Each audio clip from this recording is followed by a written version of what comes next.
Welcome back to another episode of the Braun Performance and Rehab Podcast, powered by ISOFIT and Firefly Recovery. ISOFIT is my go-to for all things isometric strength training. For more on ISOFIT, be sure to check out isofit.com. Episodes like this are made possible by Firefly, the official recovery provider of the Braun Performance and Rehab Podcast. For more on Firefly, be sure to check out recoveryfirefly.com. This episode is powered by Dr. Ray Gorman, founder of Engage Movement. Learn how to boost your income without relying on sessions. Get a free training on the blended practice model by following at Ray Gorman DPT on Instagram. Dylon, welcome to the podcast. I'm super excited to work with you today, man. Shout out to our amazing friends like Tyler Lesher for getting us connected and making this possible, man. For people who aren't familiar with you and all the amazing stuff you're doing, whether that be with UMass up there in Massachusetts or that be in the education space with ARC, would you mind filling in a little bit about who you are and all the great stuff you got going on, man? Yeah, thanks, Dan, for having me. My name is Dylon Grzenda. I'm a current athletic trainer at UMass Boston with their sports med staff. I also am one of the instructors for the ARC, so advanced rehab course that Tyler created a couple of years ago, and teach my next cohort at the end of June. First one went great in the spring, but been an athletic trainer for 2 years, been in sports performance for about 5 years. I've done everything from kind of the private setting to on-field working with specific teams to now again college athletics now in sports medicine. So dabbled in a lot of that and coming from strength and conditioning, sports performance background, and now mending that into my sports medicine athletic training career has been fun. Yeah, no, that's amazing. I love when those two worlds collide and blend together that way. And it's one of those things I've talked with a lot of individuals in the past week, in particular, strength coaches, because I was at the CSCCA conference. And one of the things that came up a lot is a lot of them felt like they had had bad experiences with PTs and ATs in the past who just didn't seem to grasp this concept of strength and conditioning and loading principles that way.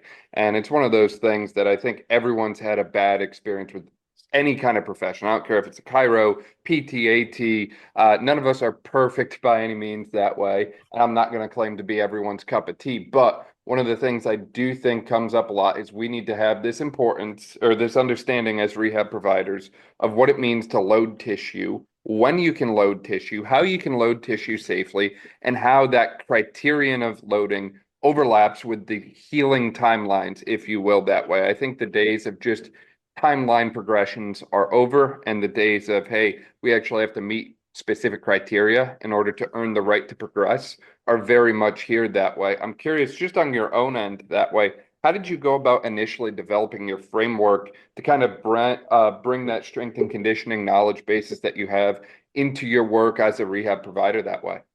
Yeah, I think coming from that sports performance background, like it was a totally different background. And as I was going through grad school as an AT student, I struggled to grasp the concept of bridging those two gaps of how can I take my current knowledge and experience and, throw it into what I'm about to go into, the profession I'm about to go into. And that's where I bring up ARC. I took ARC, so Tyler's course, when I was an AT student, and it helped kind of grasp the concept of, sports performance isn't a lot on these timelines, as you mentioned, right?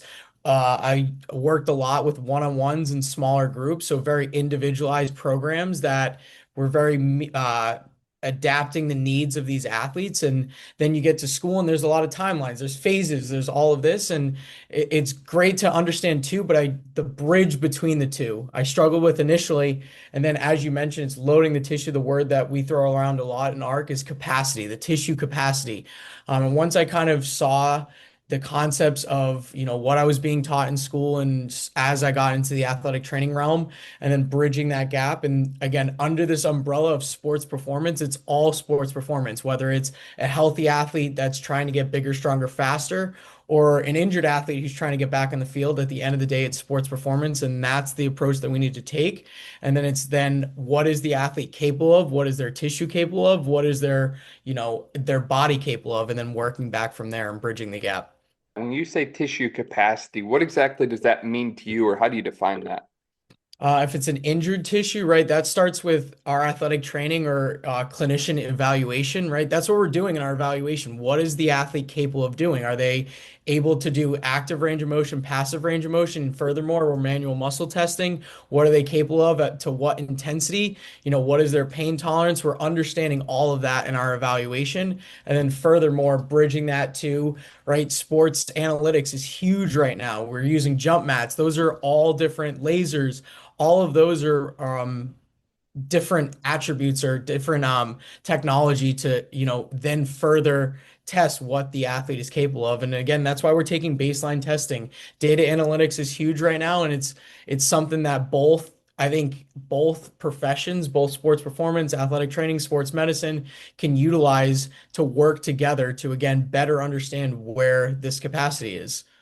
It sounds like your own process of assessing an athlete goes well beyond just your base range of motion and manual muscle testing. I know you threw those out there, and a lot of us, myself included, start there, but it sounds like that's not where you end, if you will. And that's one of the many things that I think people misunderstand in this profession is, a lot stop after the range of motion and the manual muscle test. And sometimes you can get good information from that, but for me, that's just a part of the bigger framework, if you will. It's part of my assessment, but it's not the whole assessment that way. I think it's important to get people up, get them moving functionally, watch how they move, watch how they do different things, see how they do what matters to them. And then you also mentioned that you put some objective numbers to things too. And I think it's one of those things that, at least I personally feel, imperfect data done in a perfect way is far better than perfect data done in an imperfect way. And what I mean by that is it doesn't matter if your tool has like a 2% standard of error. It doesn't matter if, you are like using like whatever tech you have that way. Like some people might say, well, force plates are better than a jump mat. Well, guess what? If you have a jump mat, use the freaking jump mat, right? Like use what you have. But if you use that in a consistent way with consistent setup and an overall framework and approach to testing where you're using the data to try and answer a question instead of just collecting pages upon pages of numbers, you're going to get so far with that. And I think that that curiosity to learn more about that, to dive into kind of this like sports science realm, if you will, is going to really push the profession forward and give us new insights into injury management that way. Yeah, absolutely. We can't get lost in it. It's a great tool for us to utilize, but just like textbooks, right? It's not, it's great to take the baseline rehabs that were learned in whatever schools or programs that you're in, but we need to look at the athlete too. And that is, as you mentioned, we can't get lost in data analytics and start looking at the numbers rather than the athlete themselves, right? It's again finding the numbers that we need to utilize and having a good format and a good program to utilize, but don't get lost in it either. Don't get away from the athlete and focus on the numbers.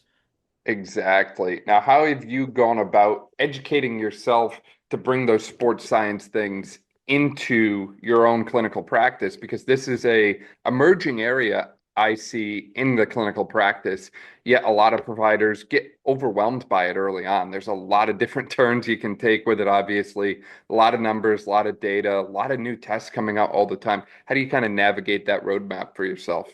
Yeah, I think it's two different things. I think the first one is kind of building a network. I think clinicians, there's a lot of really great clinicians out there looking to, share knowledge. It's as someone who's been in the athletic training sports performance field for only 2 years and still finding my way through things. I'm still making plenty of errors, making plenty of mistakes, and throwing a lot out there to try to figure out what works. Kind of reaching out to others who've got a jump start on the data analytics is important. And then it comes down to, just trying to stick with the basics, just with everything, whether it's exercise programming, whether it's tools that we utilize. At the end of the day, I have started to notice that the basics will always work and stick with those basic numbers, those hop tests. Don't, right? A hop test is something that's simple. I always joke about in the art class that really it's just two pieces of tape a foot away and you can get a lot of data from that. And it's just, you just stopwatch or even just count in your head. As much as it's not as much as $1,000 $1,000 jump plate, it's still something that's super simple and it does the job and you can get a lot out of that. So again, branching out, reaching out to others and creating this network where we can bounce ideas around and knowledge off of, and then also just staying with your basics and not staying with your basics, but really leaning on your basics, the foundation, keeping it simple, understanding what those numbers mean and working with what has worked for a while now. Yeah, I love that. I mean, one of the things that comes up really, really often when I'm talking with people, and it doesn't matter if you're a PT, AT, Chiro, I feel like everyone talks about this, is they don't have as much of a budget as they would like to have for different toys and tools and that sort of thing that way. But I actually look at that as a bit of a blessing in disguise, if you will, because if you can make it work when you have access to nothing, it's a million times easier when you do have that stuff. And I also think you start to appreciate what you can do and the effect that you can have just yourself instead of feeling like you're relying on all this tech and external things. You just realize how much you can affect the body, literally with your own simple stuff that you have that way, if you will. I think the other piece too is like what happens if your tech breaks down, right? Are you going to, go 2 weeks of just not seeing anyone because your tech is broken? Or Yep. are you going to lean into the knowledge base and skill set that you built up earlier? So I think starting in those spaces where you might not have access to everything is actually a huge blessing in disguise because you kind of learn how to improvise, how to make it work when you don't have any of those things. Yeah, and it's also right as clinicians who are getting in there, if there's any athletic training students or, younger athletic trainers listening to this, it's develop on your own, right? It's yes, it's great to throw in these video analysis programs that can break down angles and all that.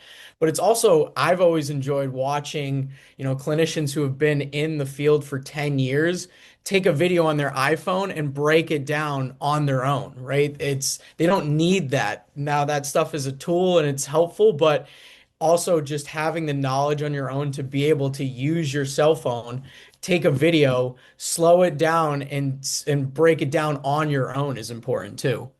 Absolutely. Now, we've talked a little bit about the assessment side of things that way. After you've assessed an athlete, maybe they're injured, maybe they're not injured that way, where do you go from your overall strength and conditioning integrated into rehab approach that way? How early do you look to load them, and what exactly is loading in the early phase kind of acute rehab that way? What does that look like? How do you kind of go about getting force through a targeted area?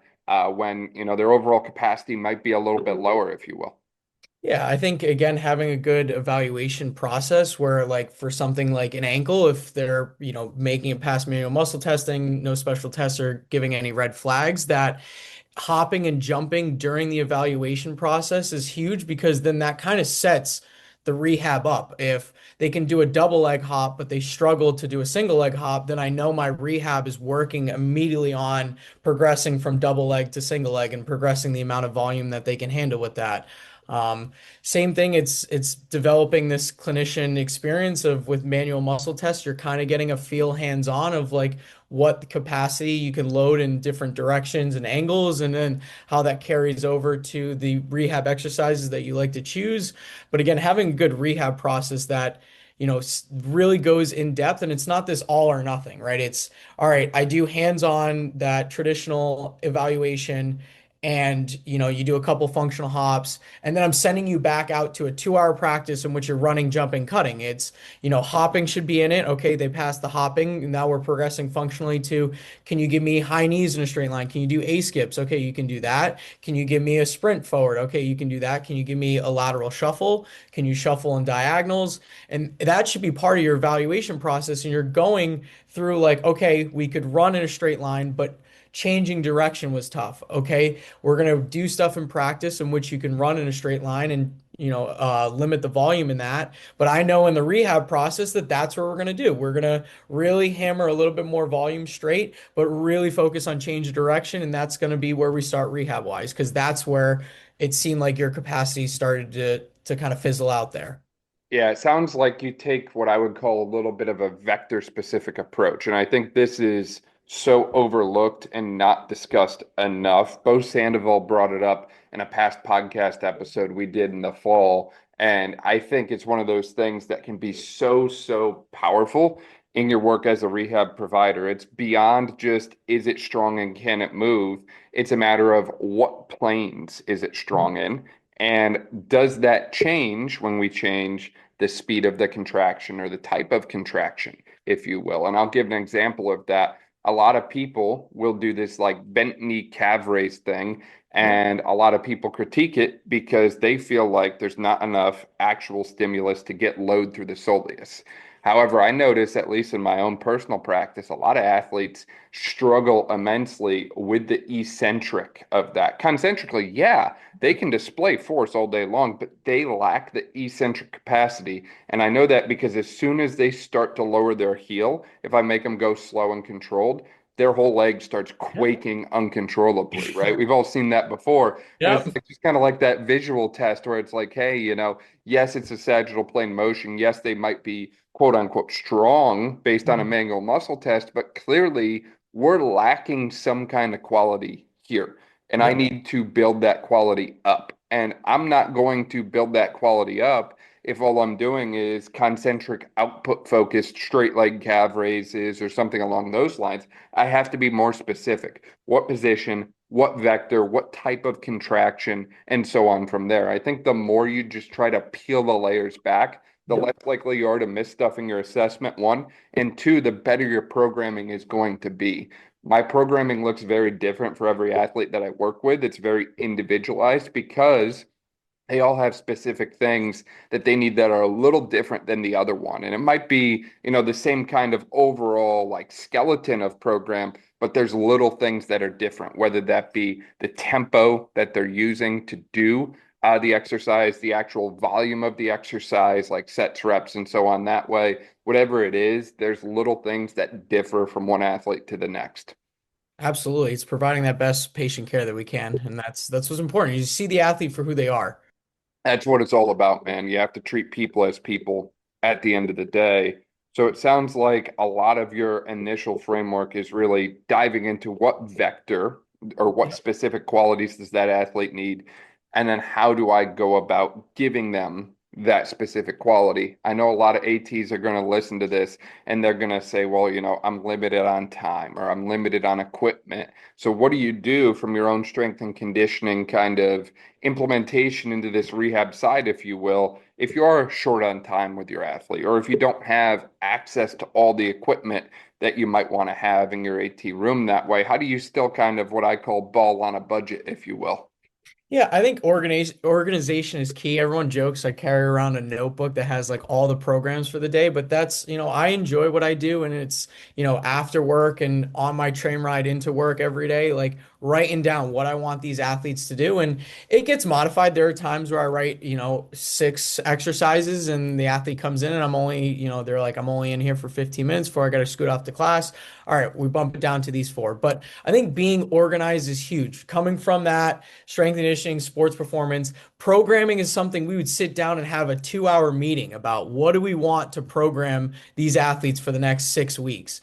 And it's something that, in AT, I get it. We're not building, 6 weeks programs that are 2 days, but it's a lot more flexible. But it is, you still got to program, you still got to write it down. And I think that sometimes in our realm, we get lost in time and days get busy and it turns into an athlete shows up and they're like, do this and then do that. And so trying to stay on top of it and at least having a plan in your mind on where you want the athlete to go over the course of the week is important. And it's something that, I write down, plans. If this athlete comes in, they do this, and sometimes they don't show up, and that's fine. But at least I'm organized enough to know that I have a plan for that athlete for the day. Rather than again, they show up, they're, hey, I'm here for 20 minutes, and you're like, well, mini bands over there, and we got some ankle weights over there. I guess we'll do this, and we're kind of again throwing it at the wall and kind of going through the motions a little bit. Absolutely. I think it's so essential to have that kind of pre-built plan for the day. And as you mentioned, they might come in a different state and you can adjust. But I think going in without a plan is planning to fail, if Yep. you will. I think, yes, there are acute things that change day to day. There are flare-ups that happen and so on that way. But you have to know where you're going at the end of the day. You have to begin with the end in mind. That's something that comes up a lot in the strength and conditioning space, right? They have an end goal and then they reverse engineer a plan to get there. In the rehab space, we should be doing the same thing. A lot of times, though, we lack the progressive element, in my opinion. And I think the more you kind of begin with the end in mind, the more easy it is to build that roadmap from level one to level 100. Quick break because if you're a rehab professional sick of burnout, this could be your answer. Engage Movement's blended practice model is a proven system built by Dr. Ray Gorman, a PT who walked away from the 55-hour-a-week grind and built a blended practice model that doubled his income while working less than 25 hours a week, and he didn't have to rely on the traditional way of selling sessions to do so. It's all about blending remote and in-person services, stacking monthly recurring revenue, and building a business that finally supports your life, not the other way around. This model isn't just theory. Real providers, including myself, are creating lives of freedom and flexibility without being tied to their schedule. And as a listener, you get free access to the complete training. DM my name, Dan, to @RayGormanDPT on Instagram and receive your free breakdown on the model. Yeah, and I think writing things down, and you brought up a huge point of like it doesn't need to go from like exercise A to, exercise M. It's just, all right, we did exercise A yesterday. Let's add a tempo, let's add an ISO, let's add an eccentric portion to that. So you don't have to go crazy. It's not like you need to come up with brand new exercises every day of the week for however long they're injured or seeing you. It's just have an idea on where they're at, and then how can we progress it via tempo, via load, via eccentric work, adding an ISO at the end. Maybe you do the same exercise for the same reps they did yesterday, but then they do a 10-second hold in the last rep. How can we can just continue to progress it that way? And as you mentioned earlier, understanding the basic fundamentals and the role that they play. Like, I don't really reinvent the wheel with anything that I do, or at least I don't think I do, right? Like you mentioned, a leg raise or something along those lines. Like, I might not love 3 sets of 10 straight leg raise, but I love straight leg raise overcoming isometrics where they push as hard as they can into something that's not going to move. I absolutely love that. I give that out quite often.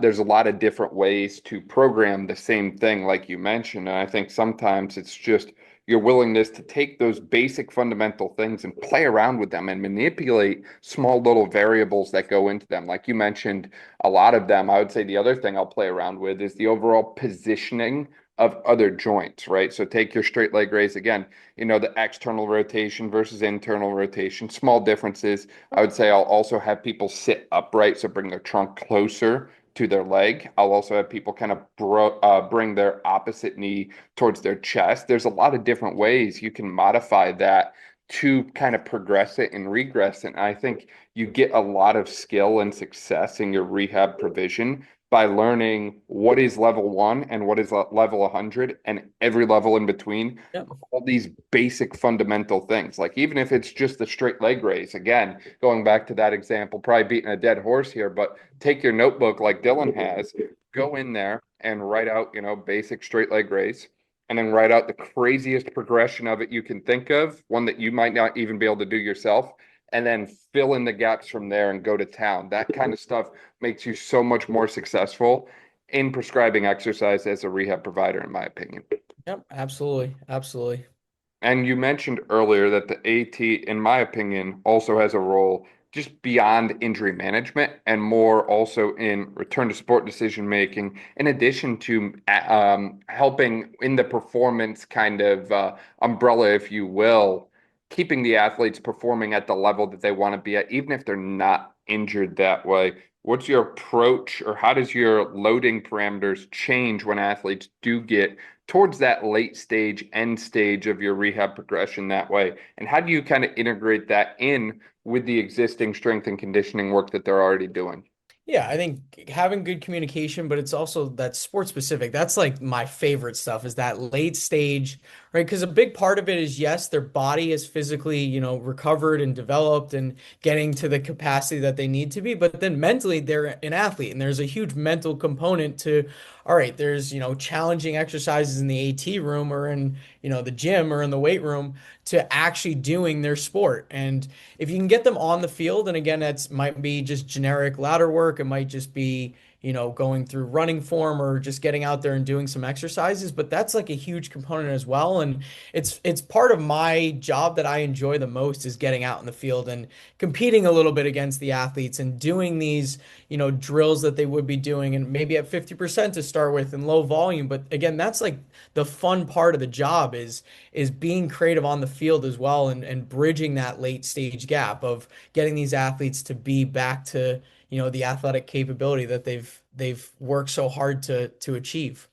Absolutely. So it sounds like you actually do the work of getting the athlete back out on the field and working with them on field, which is something that, in my opinion, I don't hear enough people doing. And again, this is speaking broadly to multiple professions here. A lot of them are still relying on the timeline component alone, or they do one single return to sport test day, numbers look good, good to go back at it. And it sounds like you're a little bit more strategic in that you get them back on the field and kind of build layers over time instead of just kind of pulling back the curtain and saying go.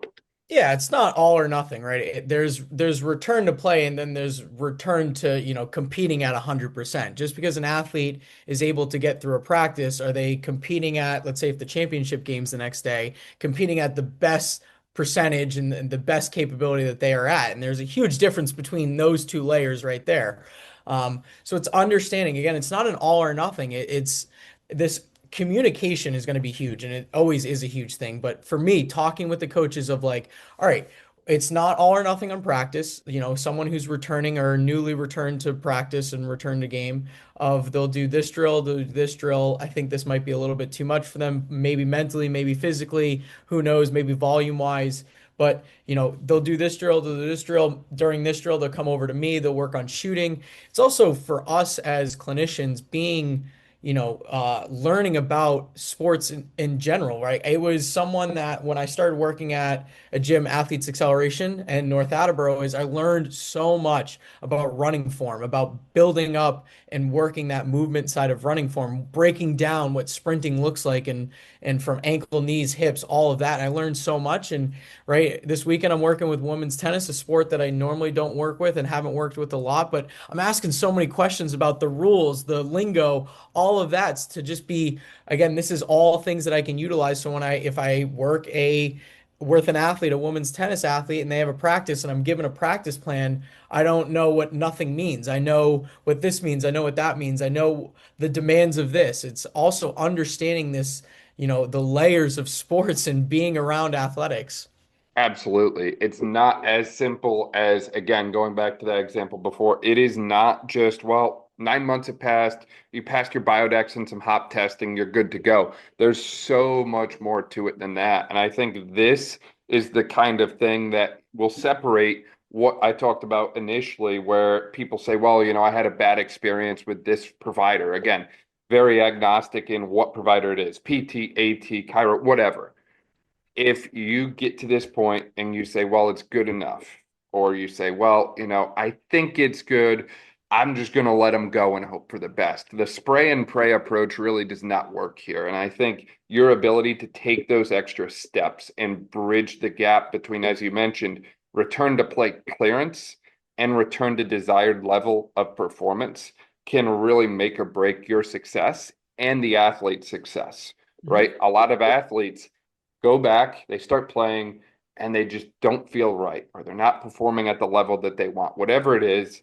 And if they're just constantly being told, you're good, you're good, you're good, in a way, at least to me, it almost feels like we gaslight the athlete, right? Yeah. It's like, they're sitting there telling you it doesn't feel right or it's not normal, whatever it is. To me, that's the check engine light. That's the warning sign going off that we need to look at things a little bit more in depth. And so many of us make the mistake of not doing that. And I mean, I do my best, but I probably miss stuff. We all probably miss stuff, but we have to be willing to make the attempt and make the effort to bridge that gap, to really provide for what the athlete is specifically returning to, educate ourselves on how we can best provide for them in that stage, and always be assessing things, right? Like you mentioned, having an athlete go out and shoot. It's like, hey, look, how does their shooting look today compared to the last few days? How does it feel to them? Just start asking questions and just don't stop, right? I had a lacrosse girl I was working with that we noticed that with her split dodge, right? on days where her knee was really sore and achy and just didn't feel 100%, which, unfortunately, we can't always have every athlete feeling 100%, 100% of the time. There's going to be bad days. They happen. But on days where she was not feeling 100%, her split dodge took a significantly more east to west route than a north to south route. The angle was drastically different. And you mentioned the iPhone video before. It's not perfect, but I took iPhone videos and it was like significantly different just on those days that she wasn't feeling 100% in her knee. So naturally, that was something that we changed, we worked on, we added different things to her kind of warm up routine, a lot of isometrics to kind of help take the knee from like a 5 to a 1, if you will, calm it down a little bit, get it feeling a little bit better, get us more comfortable in that position and work from there. So I think that this phase in particular, your ability to provide for athletes here can really dictate a lot of the success of you as a provider. Yeah, it's just being a good teammate with these athletes, right? It's as you mentioned, right? If the athlete, because I've been there, the athlete doesn't feel right and they're being told, no, no, no, you're good. I mean, these athletes wear everything on their shoulders. They're gonna be like, what's wrong with me? What am I not doing right? And we don't want that, right? Are we setting them up for failure by telling them they're fine and something isn't going right? It's also again communicating with the athlete, hopefully with that our women's lacrosse athlete, like they notice it as well. And it's this back and forth camaraderie and teamwork with the athletes of like, hey, that didn't look right. And they're like, hey, that didn't feel right. And you're like, all right, together, let's figure out what's going on. Yes, the teamwork approach. I love that you brought that up. And as you mentioned, it's common to see those situations where, the athlete mentally is kind of bringing things up even after they've checked all the boxes, if you will, that way. I'm curious, have you ever been in situations where it's the opposite, where, hey, maybe the athlete maybe the athlete is so ready to go, so gung ho, geared up. Everything subjectively is checked, but objectively, they're not there. It's kind of the opposite situation, if you will, where instead of physically they're good, mentally we have some concerns or things don't feel right. What do we do when mentally the box is checked, we're all in, ready to go, but physically we're not there? How does that change things?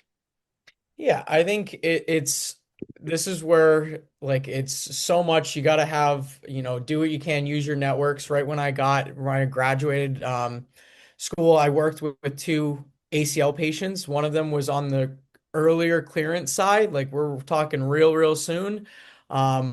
Physically they were, strength wise where they needed to, but movement wise, I didn't think that they were there.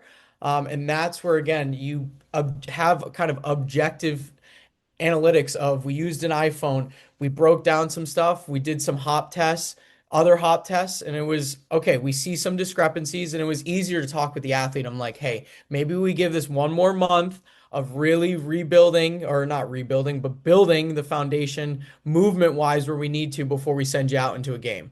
And again, it's one of those things where I think if I didn't use videos, if I didn't use some other, objective tests, that would have been a harder conversation because the athlete's being told by other clinicians and, other people in their lives that they're good to go. And you're someone that, maybe if you don't have the best relationship, and these are newer athletes to me, that I'm telling them, no, this doesn't look the best. I don't think that we're 100% ready. And you're just going off a word of mouth. That's a tough conversation versus, being able to take an iPhone video and see, unaffected side versus affected side and break it down. And they're looking at the video going, yeah, I see what you're saying. Like my knee is caving in a little bit when I do that movement. Or, I'm taking, twice as many steps to break down when that's my lead leg versus, my unaffected leg.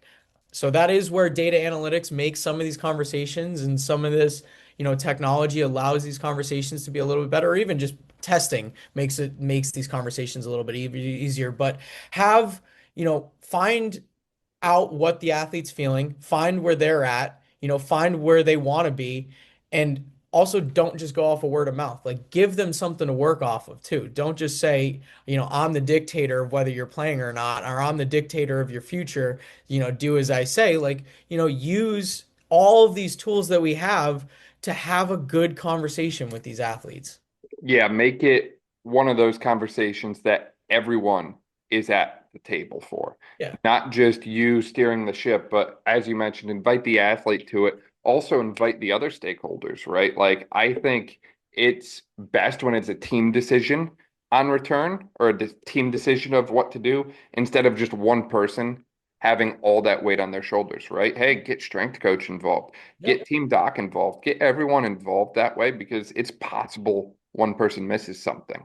Yep. But it's a lot more unlikely that a team of 5 to 10 people miss something, especially when the athlete is included as part of that. So I absolutely love that you do that in your kind of practice and wheelhouse there, Dylan. What do you feel like allowed you to get to this point in your career so quick that you've been able to learn and integrate these things so successfully? Because again, I know a lot of providers are going to listen to this and they're going to say, this sounds great, but I don't know where to go, or I don't have the roadmap, or I don't have the knowledge, whatever it is that way. How do you feel like you're able to integrate this so seamlessly that way? And what are your kind of your advice and resources for others that are trying to kind of level up their own kind of practice? Yeah, I think it's surrounding yourself with other like-minded individuals. I was blessed with, the gym that I used to work with. The staff there was great. We were always pursuing greatness. We were always working together as a team. Like that was the same thing, wasn't like, Dylan coaches middle school these times, Pat is coaching high school at these times, and we were, two separate individuals. We were this team. Everyone was sitting at the table, as you say. Input was important, and it was asking questions, and I felt like my questions were taken with respect. And that's a huge part of it as well, is just asking questions and finding, again, going back to Tyler. Tyler was this athletic trainer who again took that strength and conditioning sports performance side, and he talked a lot about how he applies it, what's his mindset to it. And I remember finding, Tyler's account in grad school, and just like going through everything and listening to podcasts. And I remember a YouTube video that was like an hour long.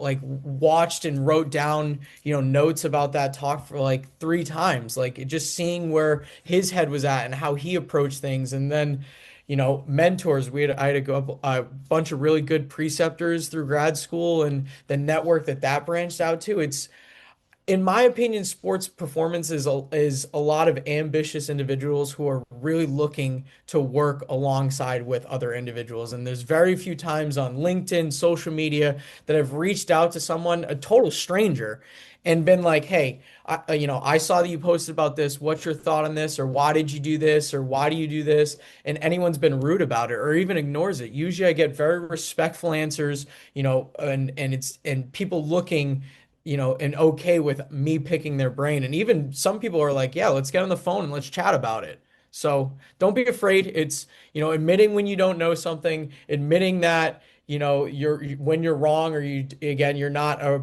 you don't have endless amounts of experience in something, is going to set you up for success than pretending like you do and just, Googling it behind closed doors.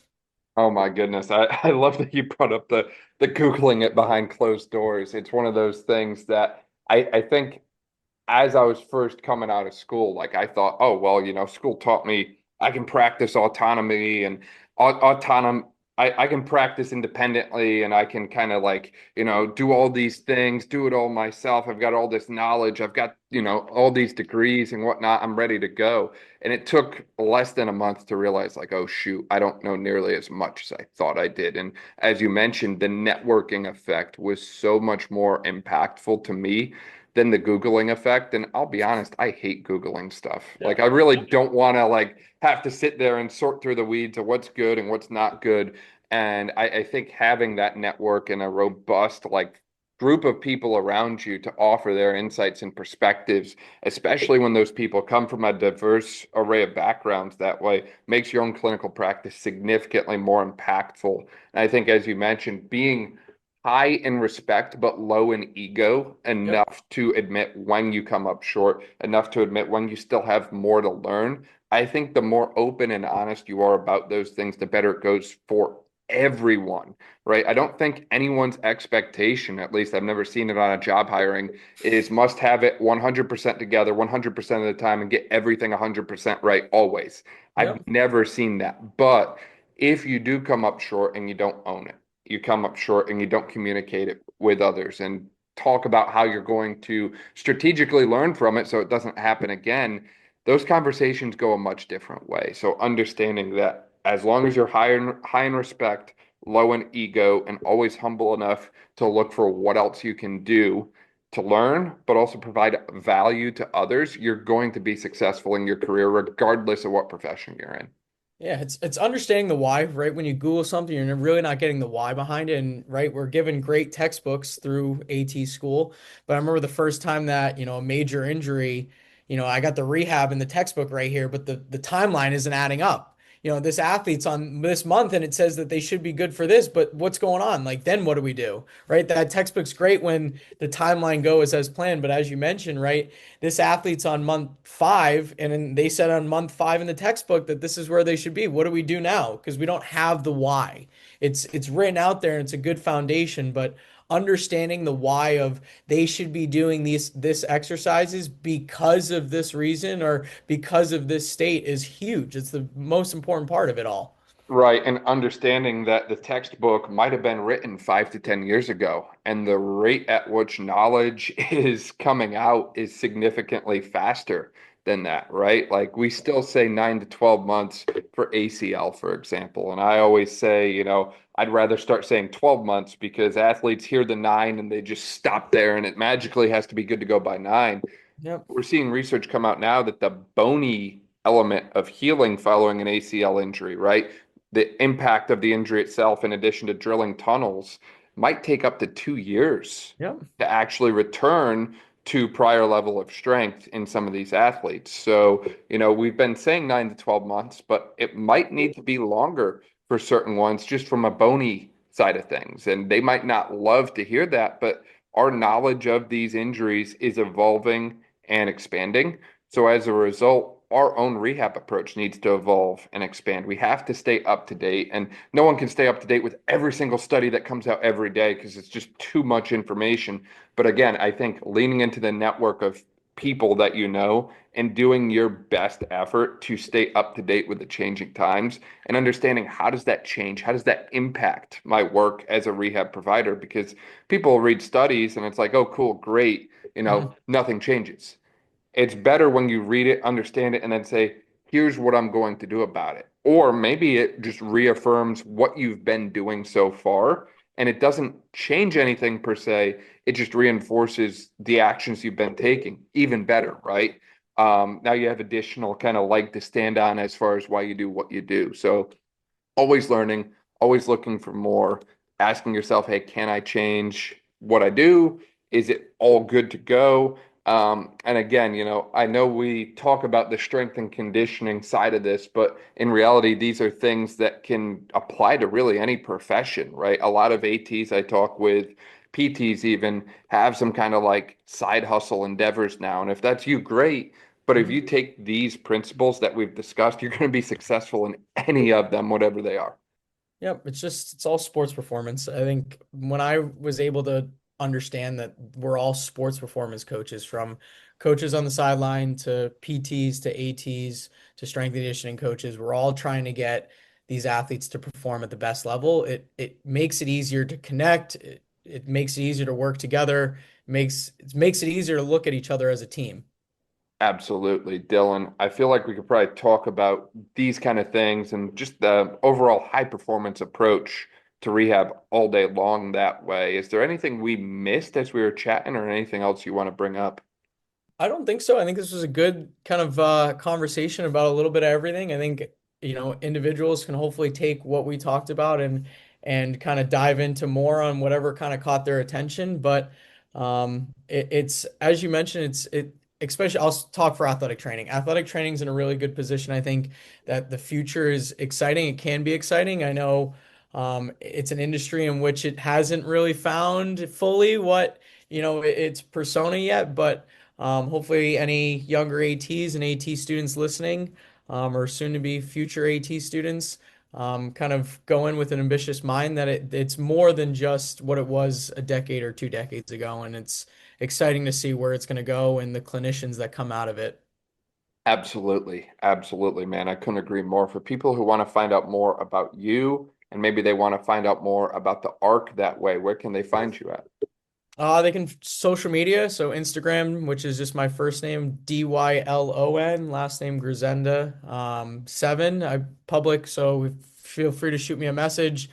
My email is also DJ Grzenda, my last name 07 at Gmail. Feel free to send me an email. And then LinkedIn, I'm very active on LinkedIn. I remember a year ago someone telling me that I should get into LinkedIn, and I think I just got over 1,000 connections this month. So I'm very active there as well. LinkedIn, for those not using it, I recommend it. It's a lot of where I connect with other clinicians now, more than social media, which was social media was a big one last year for me, but LinkedIn is where I've connected with the most people. And it's also growing as well. I don't know how much you're on LinkedIn, but people are posting videos, they're posting, talk over clips. So it's kind of a cool space now where I learn a lot off of LinkedIn. It's beyond just the research papers that I feel like I was seeing maybe a couple of years ago, but it's definitely a cool space to grow. So LinkedIn's a great place to reach out to me as well.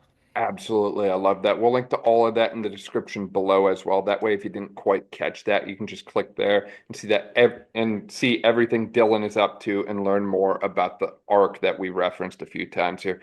Dylan, this was awesome. Appreciate your time, man. Yep, absolutely. I appreciate it, man.